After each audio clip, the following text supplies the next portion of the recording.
इस वीडियो में मैं सॉलिड फिगर्स यानी कि सॉलिड 3 डायमेंशनल फिगर्स का एक प्रॉब्लम करने की कोशिश कर रहा हूँ। और प्रॉब्लम कुछ नहीं है कि मेरे पास एक सिलेंडर है, ये सिलेंडर का ऊपर का हिस्सा और ये जनाब सिलेंडर की दीवारें और ये इसका निचला हिस्सा, ये पीछे वाला हिस्सा। अगर ये ट्रांसपेरेंट होता तो आपको इस तरह से नजर आता।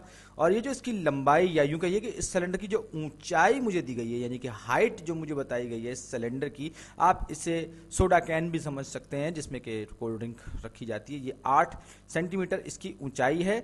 और मुझे ये बताया गया कि ये जो इसका रेडियस है, ये रेडियस यानी कि ये इसका सर्कुलर ये जो डब्बा है, इसका जो रेडियस है यहां इस रुख से ये 4 सेंटीमीटर के बराबर है। तो इसका वॉल्यूम मुझे मालूम करना है। अब जाहिरी बात है कि वॉल्यूम किस तरह से मालूम करेंगे। वॉल्यूम आपको पता है कि 3 डायमेंशनल मेजर होता है, तो उसमें सबसे पहले हमें ये जो इसका जो सरफेस एरिया है, या यूं कहें कि हमें मालूम करना है कि एक तरफ का सरफेस एरिया और ये सरफेस एरिया कितनी गहराई में जा रहा है, उस गहराई या उस ऊंचाई तक हमें इसको आपस में ज़रब देना है। और इसके नतीजे में हमें वॉल्यूम यानी इसका हजम मालूम हो जाएगा। या यूं कहिए कि हमें सबसे पहले ये देखना होगा कि हम एक साइड पे इस कितने एरिया में कितने स्क्वायर इंचेस स्क्वायर सेंटीमीटर्स ला सकते हैं, और उसके बाद उसको हमको उसकी ऊंचाई में से ज़रब देना पड़ेगा।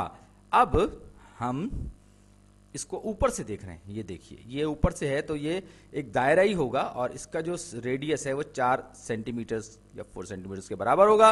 तो ये एरिया, इसका एरिया क्या होगा आपको पता है, पाई आर स्क्वायर जो है वो हमारा एरिया होता है और आर जो है वो रेडियस होता है। तो 4 सेंटीमीटर पाई टाइम्स 4 सेंटीमीटर स्क्वायर हो जाएगा। और इसका मतलब है 16, 4 चौक 16, 16 पाई। और क्योंकि यूनिट्स भी हैं लिहाजा यूनिट्स भी स्क्वायर्ड होंगे, याद रखिए ये यूनिट्स भी बड़े अहम होते हैं। तो सेंटीमीटर स्क्वायर्ड, क्योंकि ये हम एरिया की बात कर रहे हैं, एरिया हमेशा हमने कहा मुरब्बा यानी कि स्क्वायर्स की शक्ल में होता है। तो ये इसका जो वॉल्यूम होगा, वॉल्यूम में हमको एक हिस्सा तो मालूम गया 16 पाई सेंटीमीटर स्क्वायर्ड, सेंटीमीटर स्क्वायर्ड। लेकिन अभी हमें इसकी हाइट से इसको मल्टीप्लाई करना होगा। हाइट इसकी कितनी है, 8 सेंटीमीटर। तो इसके नतीजे में अगर आप चले 16 चौक 64, 16 चौक 64, तो ये जो है ये हो जाएगा 128। तो और इसमें आपको पता है कि तरतीब का कोई इतना ज़्यादा इसमें इशू नहीं है क्योंकि ये सब नंबर्स का है।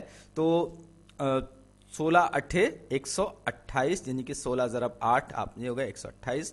पाई अपनी जगह पर रहेगा। सेंटीमीटर स्क्वायर और सेंटीमीटर आपस में मल्टीप्लाई होंगे तो ये सेंटीमीटर क्यूब्ड हो जाएगा, क्यूबिक सेंटीमीटर कह लीजिए, या ये हो जाएगा 128 पाई सेंटीमीटर क्यूब या 128 पाई क्यूबिक सेंटीमीटर। तो ये जो है ये पाई का आपको पता है कि 3.14159 और फिर आगे चलता चला जाता है। इसमें आपको रिपीटिंग पैटर्न नहीं मिलता, या यूं कहें कि रेकरिंग डेसिमल्स आपको पाई में नहीं मिलते, ये बहुत लंबा नंबर होता है।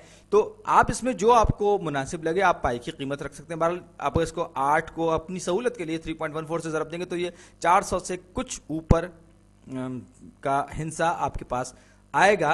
अब मुझसे ये कहा जा रहा है कि इसका सरफेस एरिया टोटल इस पूरे के पूरे कैन का, ये ऊपर वाला हिस्सा और ये साइड की दीवार वाला जो पूरा जो घिरा हुआ है पूरा एरिया, यानी कि ऊपर नीचे और ये जो साइडों से इसकी दीवारें, इन सब का जो सरफेस एरिया है, सरफेस एरिया है इस सिलेंडर का, वो कितना होगा। तो सरफेस एरिया हमने तो इसका एक तरफ का सरफेस एरिया निकाला है, लेकिन जब हम पूरा सरफेस एरिया निकालेंगे तो जितना सरफेस एरिया ऊपर वाले हिस्से का उतना ही सरफेस एरिया नीचे वाले के हिस्से का, लिहाजा ये दुगना हो जाएगा। तो 16 पाई सेंटीमीटर स्क्वायर जो है वो डबल हो जाएगा, क्योंकि ऊपर भी वही एरिया है नीचे भी वही एरिया है। अब ये जो थोड़ा ट्रिकी पार्ट, मुश्किल नहीं है, ट्रिकी है थोड़ा सा, और वो ये है कि ये जो साइड में जो इसकी दीवार है लंबी खड़ी हुई, जो हाइट्स की साइड वाली दीवार है, इसको मैं किस तरीके से मालूम करता हूं। मैंने ये क्या किया, एक इमेजिनरी मैक्स अगर मैंने कट लगाया और इसको अनबाउंड कर दिया यानी खोल दिया, यानी कि ये जो पूरा का पूरा चक्कर है इसको मैंने खोल दिया। और इस शीट को यूं समझ लीजिए कि मैंने इस तरह से करके ये पूरी लेंस की साइड को काटा और फिर इसको मैंने पूरे को मैंने बिछा दिया इस तरह से करके, या को एक सीधा करके बिछा दिया, एक 2 डायमेंशनल शीट की शक्ल दे दी। और जब ये मुड़ा हुआ था तो ये जो है ये दोनों सिरे जो थे आपस में एक दूसरे से मिले हुए थे 3D स्ट्रक्चर की वजह से। ये साइड और ये वाली साइड जो थी जब ये रोल हुआ था तो उस वक्त ये आपस में एक दूसरे से टच हो रहे थे। तो क्या मतलब हुआ, इसका मतलब ये कि इन दोनों की लंबाई बराबर होगी। यानी अगर ये 8 सेंटीमीटर है, क्योंकि ये हमने हाइट की साइड से काटा इसको, तो ये भी 8 सेंटीमीटर होगी। अब असल चीज जो इसमें है, जो मैंने कहा था ट्रिकी पार्ट है, वो ये हिस्से, इस हिस्से की लंबाई है जो हमें मालूम करनी है। अब ये वाला, ये जो चक्कर खाया हुआ हिस्सा था जिसको हमने अनवाइंड किया या खोल के बिछाया है, इसकी लंबाई, तो अब आप गौर करें तो ये पूरा का पूरा जो सर्कुलर पाथ है, ये ऊपर वाला ले लीजिए चाहे आप नीचे वाला हिस्सा ले लीजिए, ये सर्किल का सरकमफ्रेंस जो है वो असल में इसकी लंबाई के बराबर होगा। ये जो हमने पीस काट के इसको इमेजिनरी तौर पे हमने इसको किया है, तो ये जो है ये हो जाएगा 2 पाई आर होता है, तो 2 पाई 4 सेंटीमीटर, यानी कि 8 पाई सेंटीमीटर। मैं यूनिट्स भी खास तौर पर लिख रहा हूं, याद रखिएगा।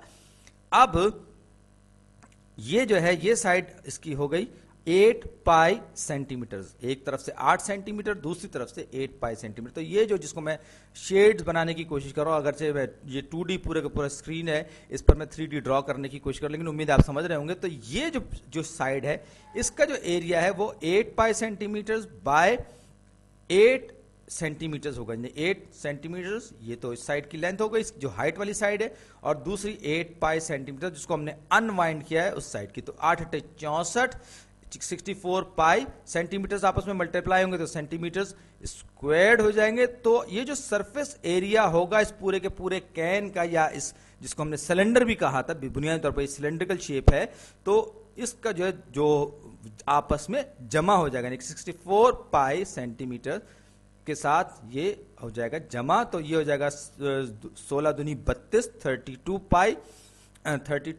सेंटीमीटर स्क्वायर, 32 पाई सेंटीमीटर स्क्वायर प्लस इसके साथ 64 पाई सेंटीमीटर स्क्वायर। मैं थोड़ा सा जगह बना लूं जी, ये हो जाएगा 64 पाई सेंटीमीटर स्क्वायर। अब 64 को 36 में जमा करेंगे, 32 में सॉरी जमा करेंगे, तो ये हो जाएगा 96 सेंटीमीटर स्क्वायर्ड। याद रखिए सेंटीमीटर स्क्वायर्ड होगा ये, क्योंकि हम एरिया की बात कर रहे हैं, सरफेस एरिया की बात कर रहे हैं।